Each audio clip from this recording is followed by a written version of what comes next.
So confidence is such a huge thing when it comes to growing your business because when we feel confident, we are going to show up, we're going to, make ourselves visual on social media, we're going to start conversations, we're going to follow up with people that are potential clients. We're going to do all of these things like when we feel good. But when we don't feel confident, we don't want to show up. We don't want to make that one extra outreach to someone who could be like the best client ever. We don't want to do those things. And what I have found is that you have to figure out how to not take things personally because little bitty things that happen along the way can turn into really big roadblocks if you let them. So, just as an example, I get really insecure about my spelling.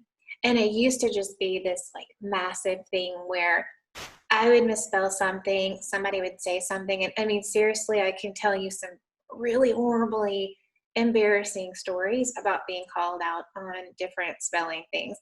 But I would beat myself up about it. And I would think, why do you do this? Why can't you just take the time to check it again? Why can't you get someone to look at this for you? Like, what is wrong with you? I'm just really beating myself up because it made me feel dumb.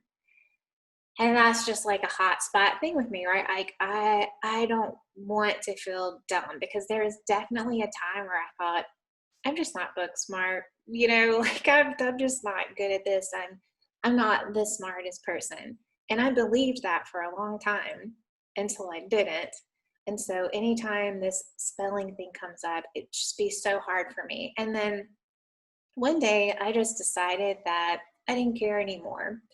I see spelling mistakes and words. That's really my biggest one is I just leave out words all the time. And instead of it bothering me, it to me, I'm just saying like, this is just is what it is. And I don't have to be perfect. And it feels good to not feel like I have to be perfect and that this is enough. I also started making more video content. So that actually, that actually helps a little bit. And it was just that I was making any of those comments mean that someone thought that I was dumb. And that's not what they said at all, right? They didn't say it at all. And so what I do is anytime that there's a situation like that where I get some kind of feedback that is really triggering to me, I ask myself, what are you making this mean? And what is it teaching you about yourself? So I didn't realize that I had such an issue with like feeling dumb or what being dumb meant, what I made that mean.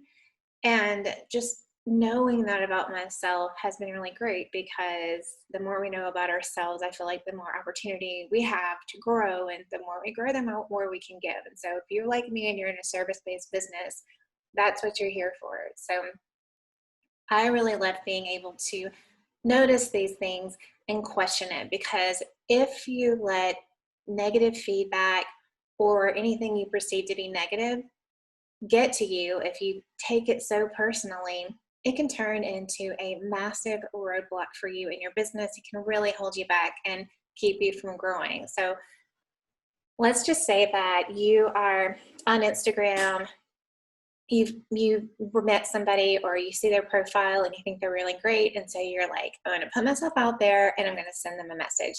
And they don't send you a message. And so a couple of days later, you add to that message, you ask them a question or something like that, and you still don't get a reply. It would be really easy to decide that people don't like you, they don't care about what you have to say, and using Instagram as a strategy to build your business was a dumb idea. It'd be so easy to do that. So that person not responding, you're making it mean that there's something wrong with you and, going down this big spiral when in reality, it could be so many different things. Like maybe they're having a really difficult time and they just don't want to be social. It could be anything, but you are choosing how you decide what you are choosing what you decide that is going to mean for you. And when you choose to make it mean something that is negative, it can often snowball into a much bigger effect that is keeping you from doing things. Because again, when you don't feel good, when you don't feel confident, you don't want to show up in your business. You don't want to show up for your business. And, your business is only going to show up for you as consistently as you show up for it. So that is just something that I've really learned, and I've learned how to use that same strategy in my personal life and in my professional life, to where not like I never feel bad, but generally I just don't take things personally. And I definitely feel better. And so I hope that that little tip will help you too, because it's not always easy to put yourself out there, but you don't want to make something small that turn into something bigger that is really going to keep you from growing the business that you want and doing more of the work that you really love to do.